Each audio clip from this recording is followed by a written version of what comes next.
number 2. Good morning, ladies. Shavua Tov Mevorach to everyone. Today, Monday, the 17th day of Adar 1, the 26th day of February 2024. Today, we're going to start new chapter 5 of Pirkei Avot, page 69. Today's class dedicated for the Refuah Shelema of Helen Bat Simi, Tzipora Bat Marinel, and Ren Bat Lela, among the Holim of Am Israel. Page 69, Pirkei Avot, chapter number 5. Ba'asara ma'amarot nivra ha'olam. To give a brief introduction to this chapter, is a chapter that deals a lot with the topic of the creation of the world.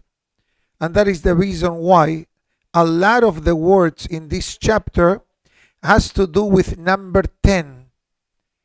How Hashem created the world, the 10 generations between Adam and Noah, 10 generations from Noah to Abraham, 10 times that we challenge God in the desert, the 10 nisyonot that the Jewish people endured throughout the year.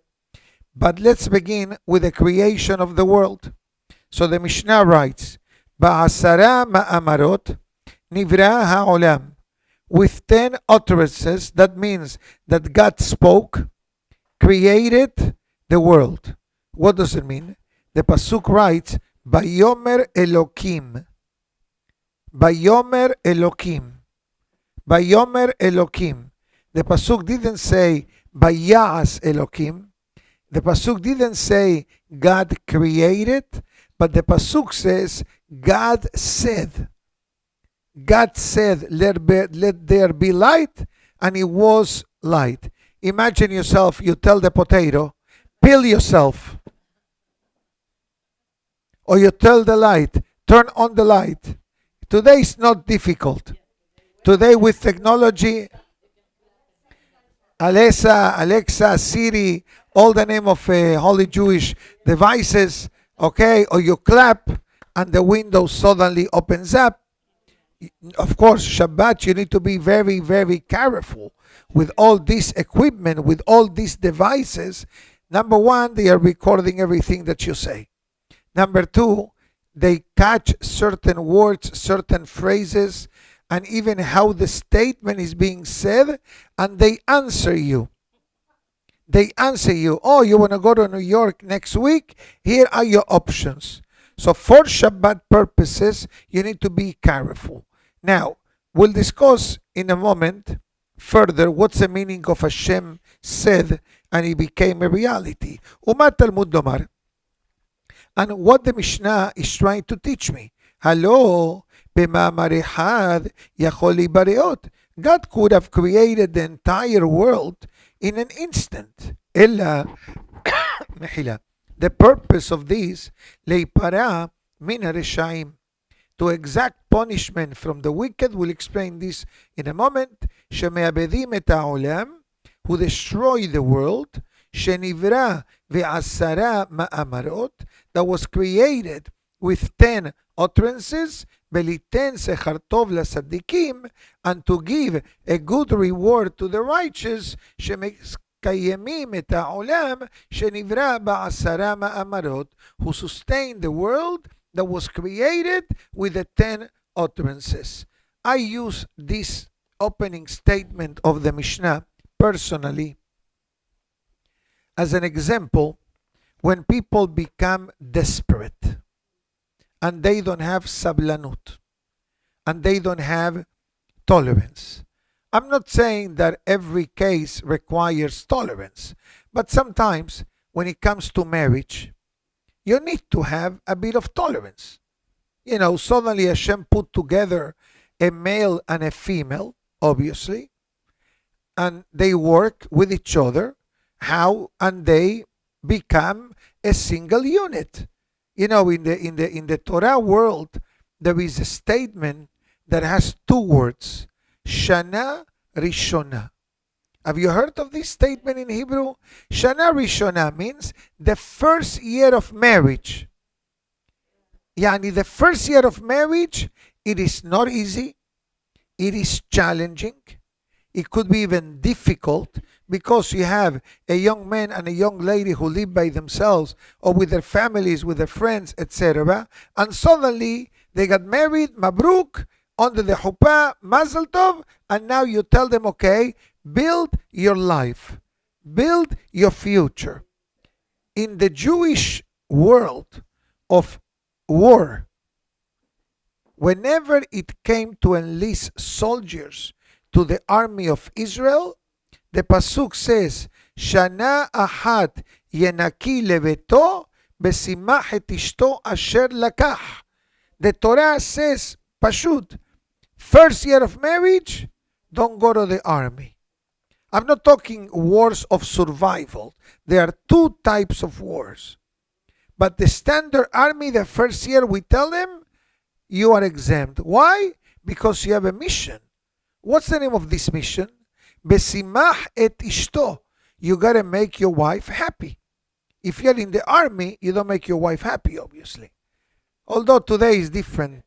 Again, what we are seeing today, what we are experiencing today, as we heard, some of you probably were here Shabbat afternoon, and we had a police officer. You heard him? The police officer. A malach. I mean, you hear the miracles that he saw, left and right, front and back, and the miracles were called bullets flying all over him, and he was protected. Now, I tell sometimes people the same concept. The Torah, or the Mishnah rather, is teaching us in a way sablanut. You know what sablanut means, right? Patience. You know what the Pele Yoez writes? Sablanut, patience, is not negotiable. It's mandatory. Harbe vemuat. Sometimes you need a lot of sablanut. Sometimes you don't need a lot.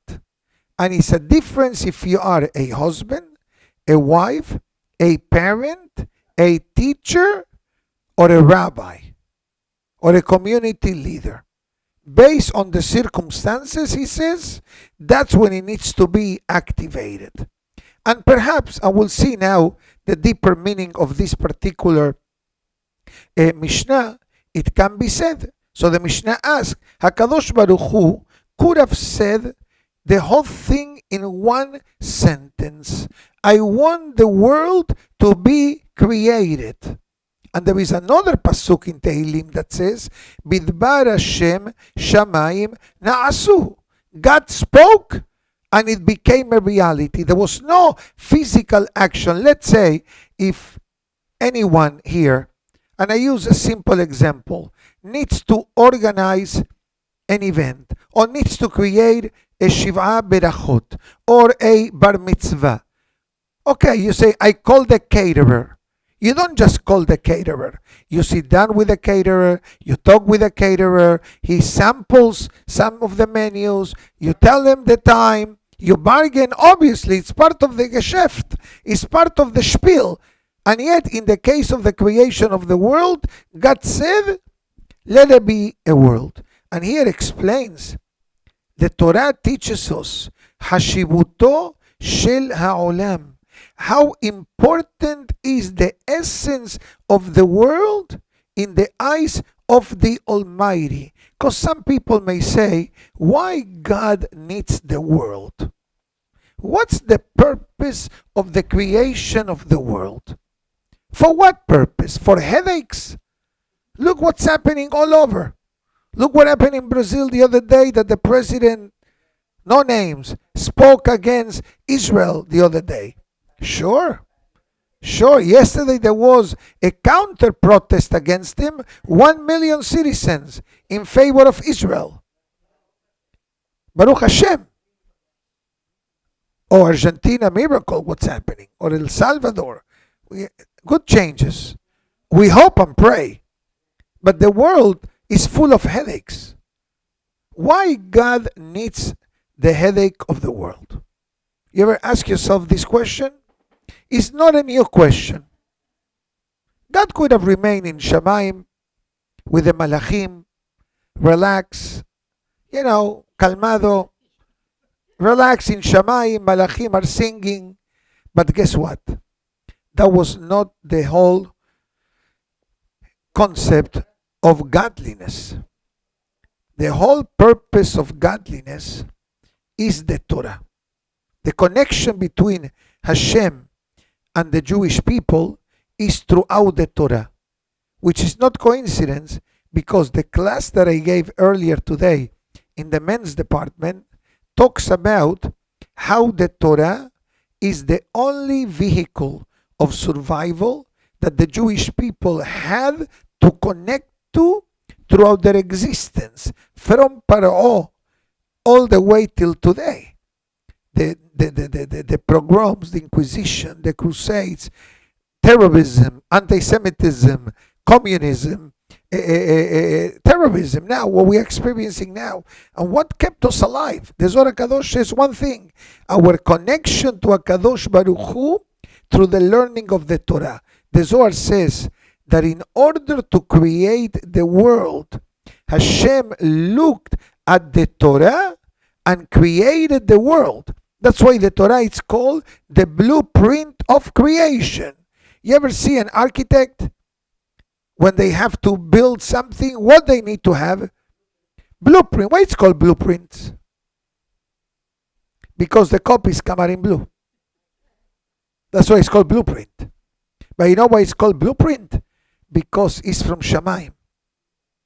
The creation of what color is Shamayim? And why the Shamayim is blue? I'm going to tell you a secret. Shamayim is not blue. Shamayim is white. So why is it called blue? Because it's the reflection of the throne of HaKadosh Baruch Hu. And that's why, the tzitzit called the techelet. You have seen the techelet tzitzit like a blue. Most of us wear white only tzitzit. But in Israel and in America, in some places, it's common that one string is dyed in the color blue. The blue comes from a sea creature called the hilazon or halazon. Now, why is it called techelet? Why don't we say kahol? For those who speak Hebrew, how do you say blue in Hebrew? Kahol. So why do you have to tell me techelet? You know what the Zohar Kadosh explains? But why? Why? So let me explain what the Zohar says. The Zohar says, techelet lashon tachlit. Tachlit means purpose. What's my purpose? What's your purpose in the world? Don't answer me. I'm saying the global question, not individual. What is, as Yehudim, what is the global question? My tachlit, my purpose is connecting the earth with the heaven. Now, how do I do that? I cannot do it in Shamayim. Lo b'shamayim hi. There's a pasuk in the Torah. When the Torah talks about the Torah, Moshe Rabbeinu gives one of the final speeches. You know what does he say to the Jewish people? Lo b'shamayim hi. If you think that in order to get the Torah, you must climb up to the heavens to get the Torah, come down. Velo me'ever layam hi. And the Torah is not on the other side of the ocean that you say, who is going to be courageous enough to swim to get it? But the pasuk says, Ki karov elecha hadavar me'od beficha ubilbabecha la'asoto. The matter, that's the meaning of this verse, is very close to us. Beficha, in my mouth, bilbabecha, in my heart, and in my actions. So the only way that the Torah will have a purpose for its existence, and godliness can be spread throughout the entire world, is through the physical world. Without the physical world, you can say Kaddish and the creation. There's no need. Because how the Torah can become active in a virtual reality world? Can I eat and I'm having lunch instead of you? No. You want to eat, I want to eat. Same thing with the Torah. The Torah in Shamayim has no purpose. And yes, somebody may say, yeah, but there is the Kabbalistic realms and the spheres. We're not talking heavy duty stuff that we don't even have a clue what they mean. We're talking about here on the physical world. And that's what the Baal Shem Tov said, that HaKadosh Baruch Hu gives every one of us all kinds of things in life, all kinds of matters. And our goal is how to upgrade from a physical matter to make it into a spiritual matter, which is not complicated at all. I said B'She'akol before, right?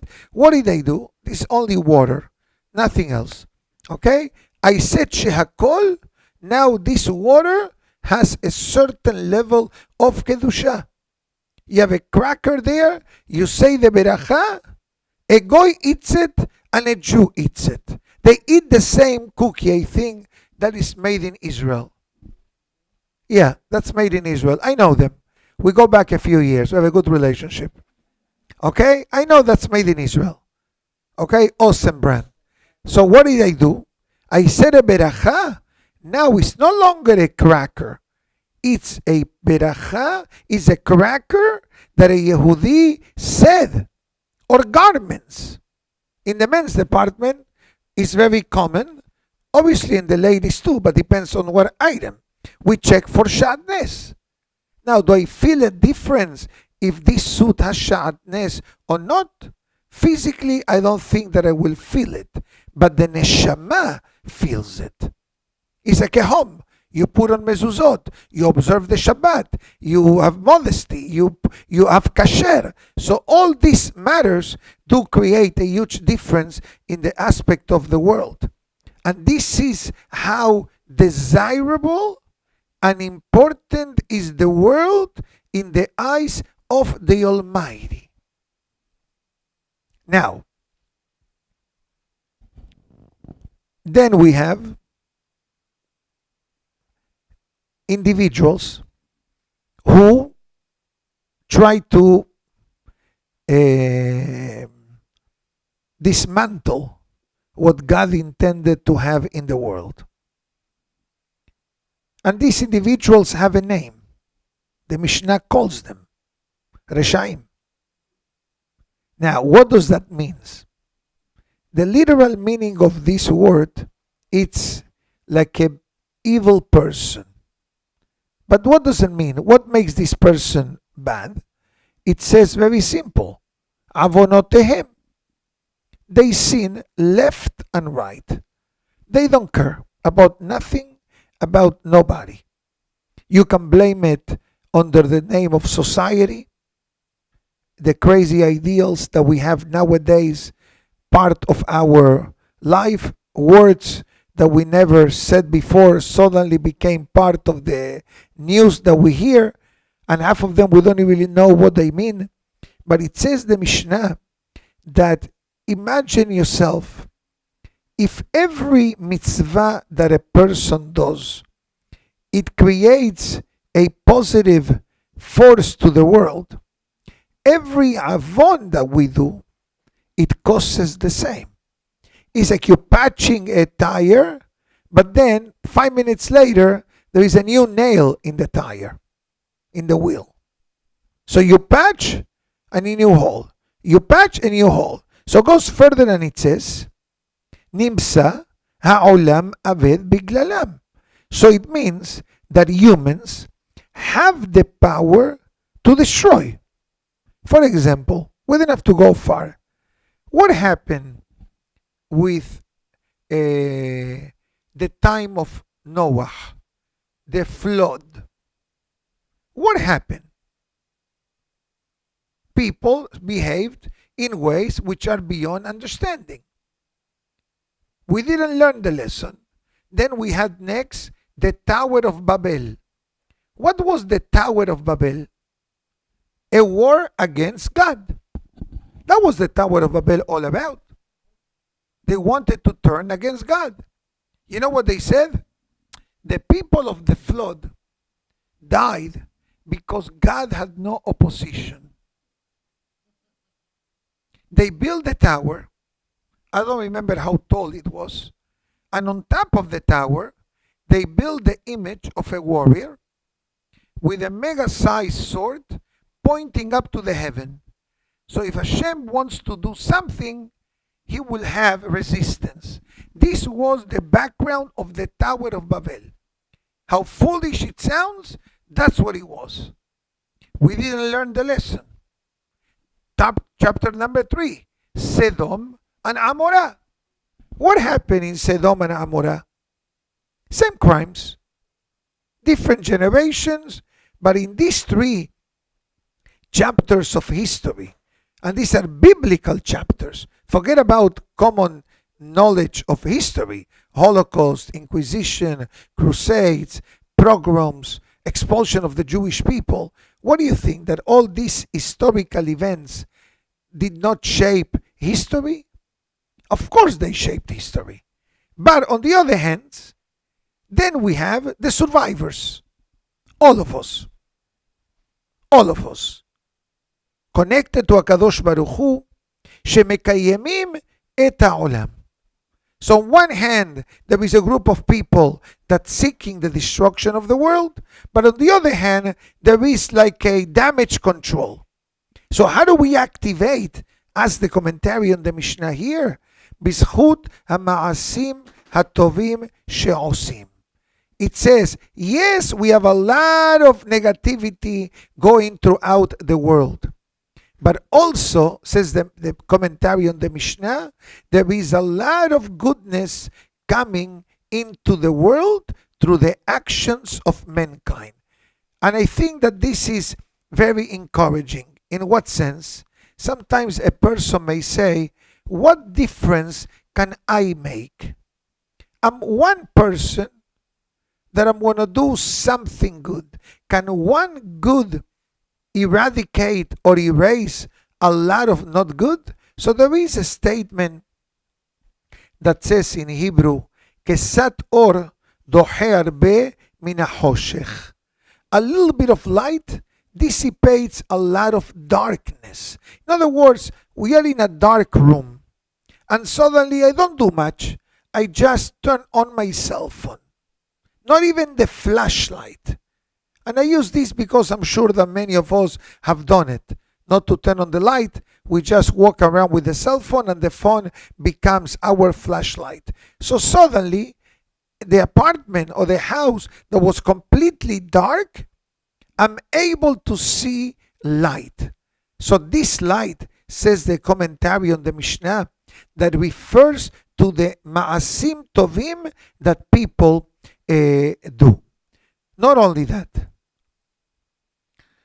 when Hashem created the world, there were levels of the creation. The first day, the second day, the third day. The ultimate level was who? The last creation, who? Adam. Adam and Hava.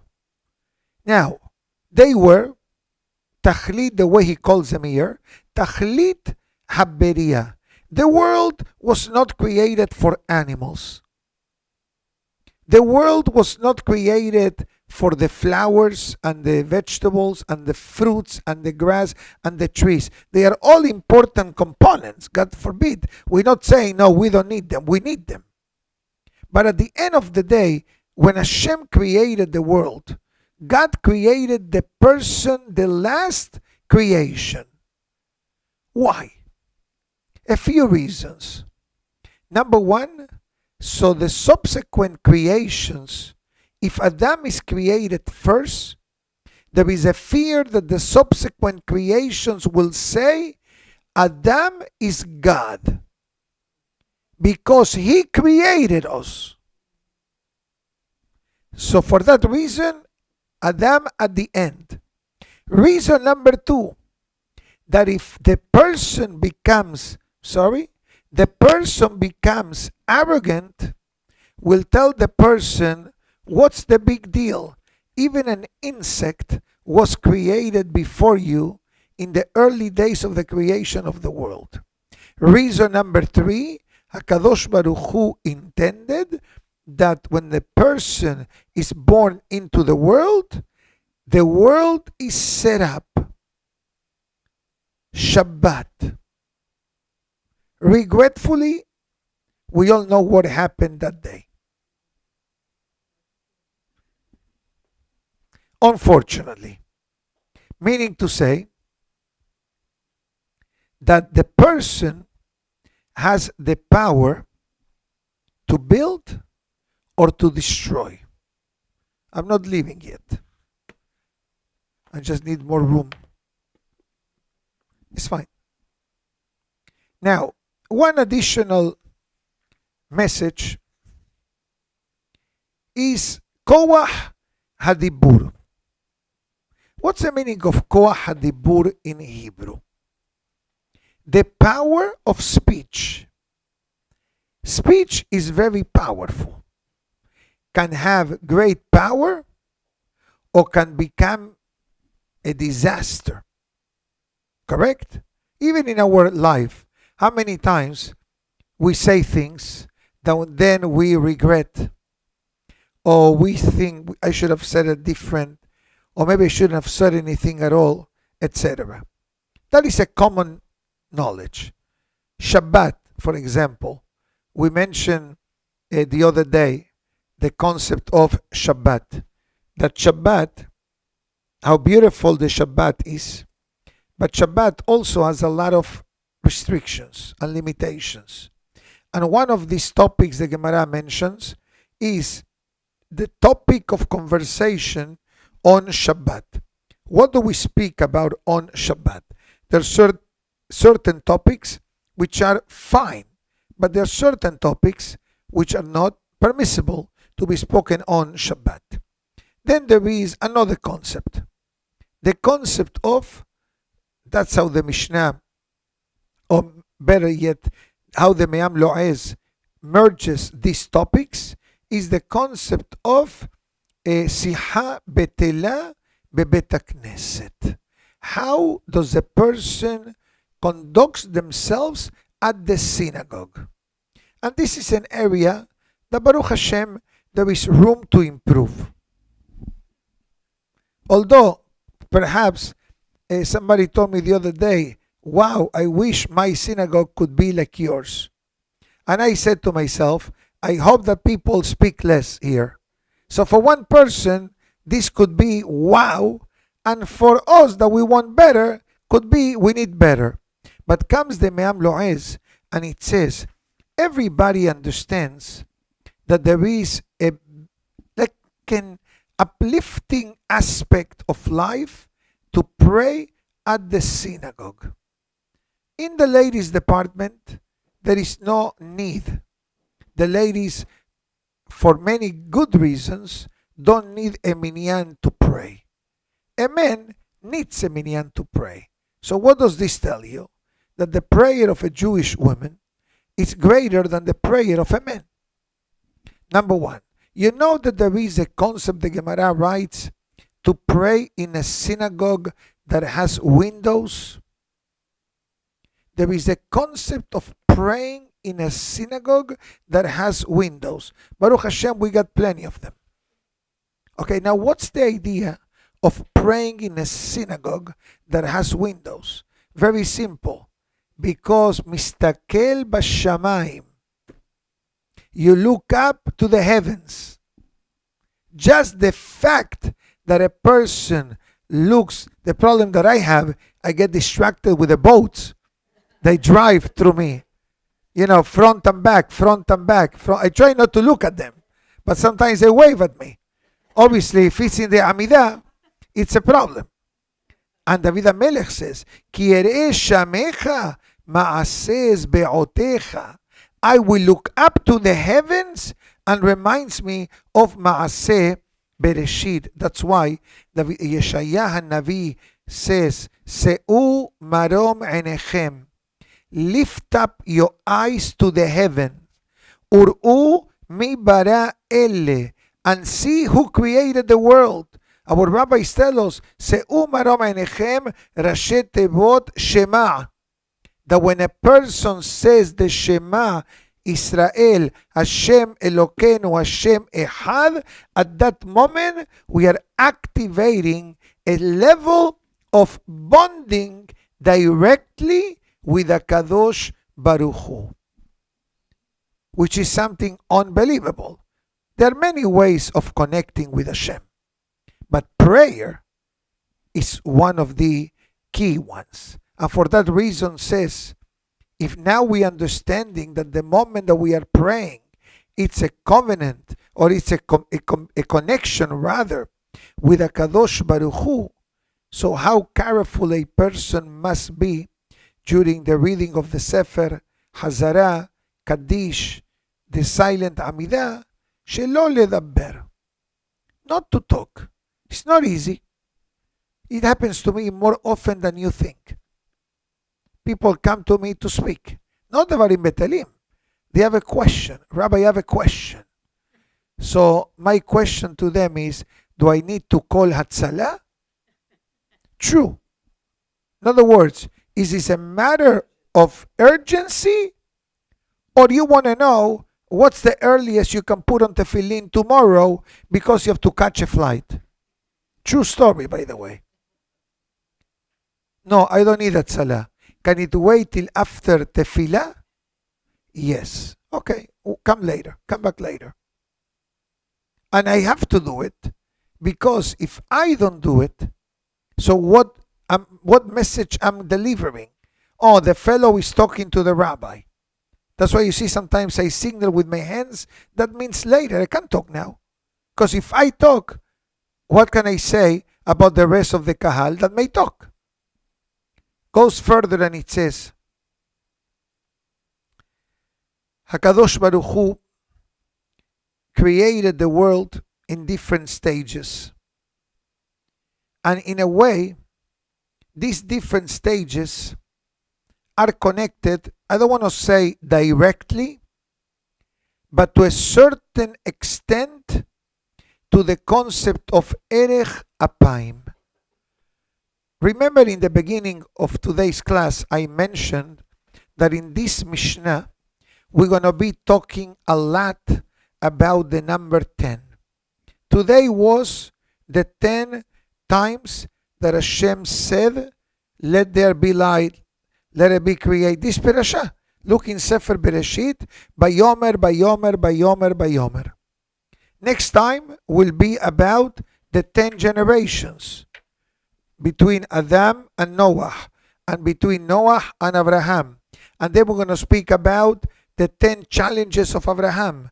Why do we need to put the number 10 so repetitive in the Mishnayot? What's so special about the number 10? So the Me'am Lo'a's concluding statement is that it shows HaKadosh Baruch Hu Savlanut. Erech Apayim. What's the meaning of Erech Apayim? Erech in Hebrew means long. Aroch. What's Apayim? Nose. Long nose. God has long nose. You know what he's referring to? Patience. Because when a person gets angry, the anger is noticed in the nose and the way that a person breathes. Don't try this at home. Don't get angry. But if you ever see somebody getting angry, don't you see they breathe in a much more forceful way? It says that HaKadosh Baruch Hu, in that statement, Erech Apayim means patience. Doesn't allow the actions of others to cause a reaction. Because we can get ticked for anything. What if God has short fuse? Have you heard of this statement? If God will have short fuse, say Kaddish to the world. We will not be able to survive. Guess what? There are certain sins that activates judgment on the spot. And there are certain sins or behaviors that qualify for a bit more of patience and tolerance. But what the Me'am Lo'ez tried to say is that even though the Jewish people drove God crazy 10 times in the desert, God did not ignore the Jewish people. And that came from Erech Hapaim, slow to anger, patience and tolerance. Same thing. Wouldn't it be easier that God sends a Mabul now and get rid of everything that is detrimental in the world? Would have been easier, but regretfully, whenever there is a negative decree and the power of justice is activated, innocent people pay the price. That's what's written in the holy books. כי שניתן משניתן רשות למשחית לחבול, אין מבדיל בין צדיק לרשע. If God forbid, I'm sorry to be so graphic, but if a grenade explodes, and we heard it on Shabbat, I don't know what's the reach level. I don't know how many meters. And there are layers. There are the first level, the second level, the third level. The closer, the less chances of survival they are. So HaKadosh Baruch Hu mitigates judgment by sending hiccups, a tsunami, a hurricane, forestal fire, flooding. Is actually a pasuk. אש וברד שלג בקיטור, רוח שערה עושה דברו. Fire, hail, hurricanes, and volcanoes fulfilling the will of God. Whatever you see, all these accidental matters that we blame, no, what's the name? Global warming and the hurricane, whatever, they are good for the news department. From a Torah perspective, God is talking. And the best that we can do is when we listen to that, we listen. Now you may ask yourself, what I'm listening to, Rabbi? Publix and Home Depot are very happy that there is a hurricane coming. Segula for Parnasa, for them. It says, God is calling out our attention. So then your question will be, okay, what do I do? Do what you think you need to do. That's simple. That's it. And as long as we listen to the wake-up call, like yesterday, I did not post it in this chat, in the ladies' chat, but I quoted, I said it on Shabbat afternoon, the 12 reasons why there is terrorism in Jerusalem. Sure. Terrorism. Look in the Gemara in Shabbat. I'm going to share with you the class. That's it. I'll make it easier for you. I'll share with you the class. And obviously, you may say, since when the Gemara talks about terrorism? It's very simple. You think terrorism is new? What do you think the Roman Empire did in Israel? And the Greeks?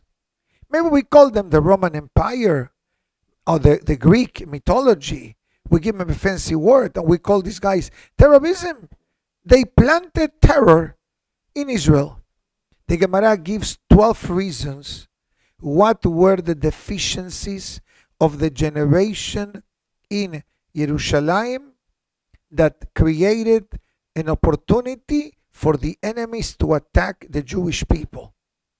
And they are all sourced in Pesukim of the Nevi'im that highlight It's like somebody shared with me yesterday. I read it very quickly.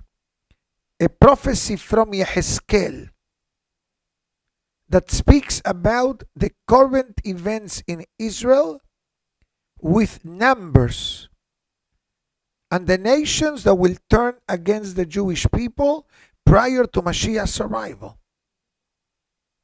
Everybody.